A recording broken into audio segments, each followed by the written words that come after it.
بسم اللہ الرحمن الرحیم۔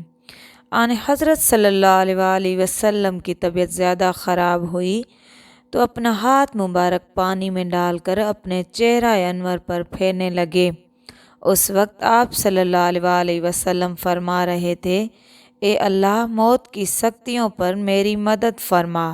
سیدہ فاطمہ رضی اللہ عنہا فرماتی ہیں کہ جب میں نے رسول اللہ صلی اللہ علیہ وسلم پر بے چینی کے آثار دیکھے تو میں پکار اٹھی، ہائے میرے والد کی بے چینی۔ یہ سن کر آن حضرت صلی اللہ علیہ وسلم نے ارشاد فرمایا، آج کے بعد پھر کوئی بے چینی تمہارے باپ کو نہیں ہوگی۔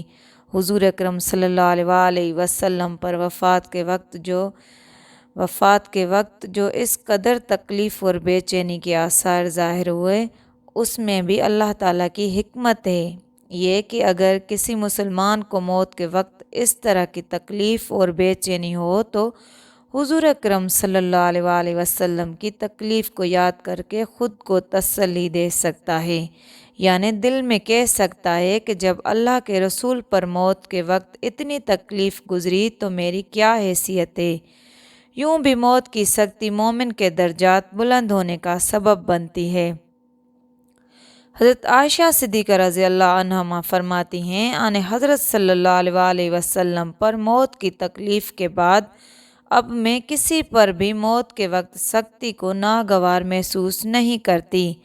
جب آن حضرت صلی اللہ علیہ وسلم کو تکلیف ہوتی تھی تو فرمایا کرتے تھے، اے تمام لوگوں کے پروردگار، یہ تکلیف دور فرما دے اور شفا عطا فرما دے کہ تو ہی شفا دینے والا ہے۔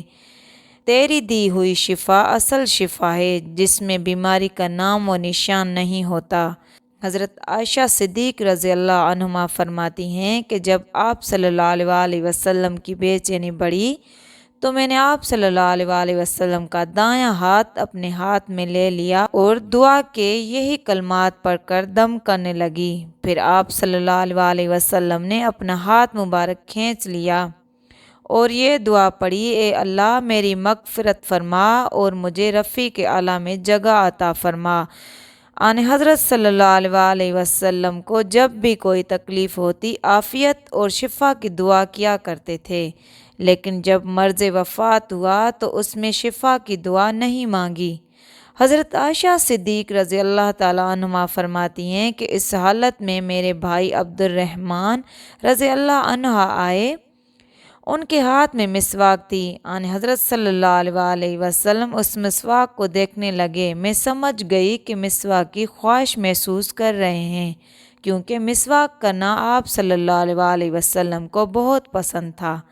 چنانچہ میں نے پوچھا، آپ کو مسواک دوں؟ آن حضرت صلی اللہ علیہ وسلم نے سر مبارک سے ہاں کا اشارہ فرمایا۔ میں نے مسواک دانتوں سے نرم کر کے دی۔ اس وقت آن حضرت صلی اللہ علیہ وسلم مجھ سے سہارا لیے ہوئے تھے۔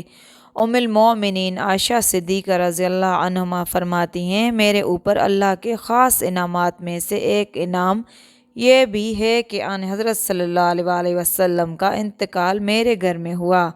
آپ کا جسم مبارک اس وقت میرے جسم سے سہارا لیے ہوئے تھا۔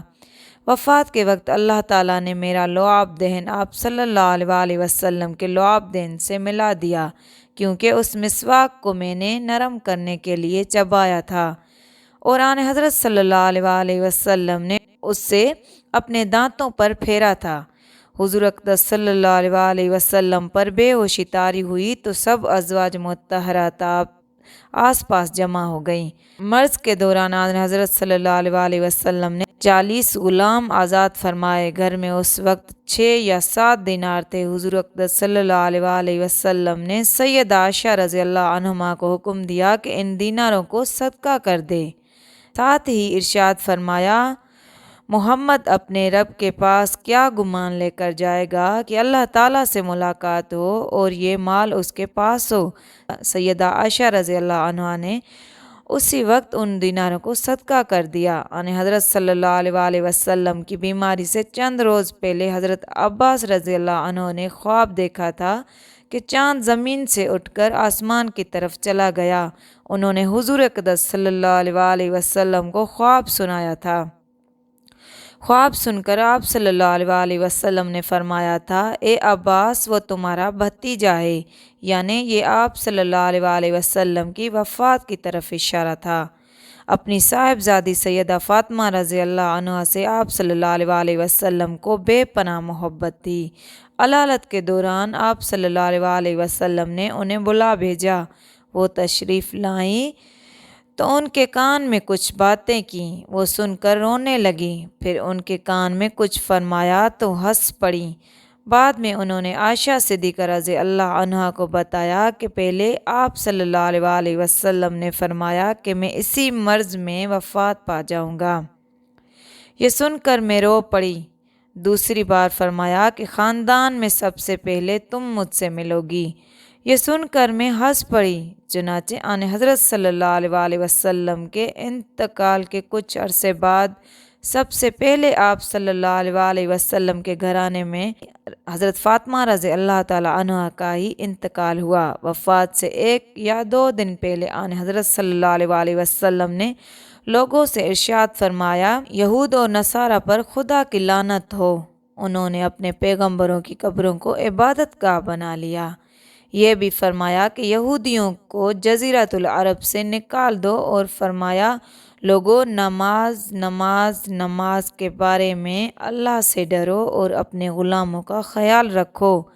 وفات سے پہلے حضرت جبرائیل علیہ السلام ملک الموت کے ساتھ آئے۔ انہوں نے عرض کیا، اے محمد صلی اللہ علیہ وسلم، اللہ تعالیٰ آپ کے مشتاق ہیں۔ یہ سن کر آن حضرت صلی اللہ علیہ وسلم نے فرمایا، تو حکم کے مطابق میری روح قبض کر لو۔ ایک روایت کے مطابق حضرت جبرائیل علیہ السلام ملک الموت کے ساتھ آئے تھے۔ انہوں نے آن حضرت صلی اللہ علیہ وسلم سے عرض کیا تھا، اے اللہ کے رسول، یہ ملک الموت ہیں اور آپ سے اجازت مانگتے ہیں۔ آپ سے پہلے انہوں نے کسی سے اجازت نہیں مانگی اور نہ آپ کے بعد کسی سے اجازت مانگیں گے۔ کیا آپ انہیں اجازت دیتے ہیں؟ آن حضرت صلی اللہ علیہ وسلم نے انہیں اجازت دے دی۔ تب اسرائیل علیہ السلام اندر آئے۔ انہوں نے آپ کو سلام کیا اور عرض کیا، اے اللہ کے رسول، اللہ تعالیٰ نے مجھے آپ کے پاس بھیجا ہے۔ اگر آپ مجھے حکم دیں کہ میں آپ کی روح قبض کروں تو میں ایسا ہی کروں گا، اور اگر آپ حکم فرمائیں کہ چھوڑ دو تو میں ایسا ہی کروں گا۔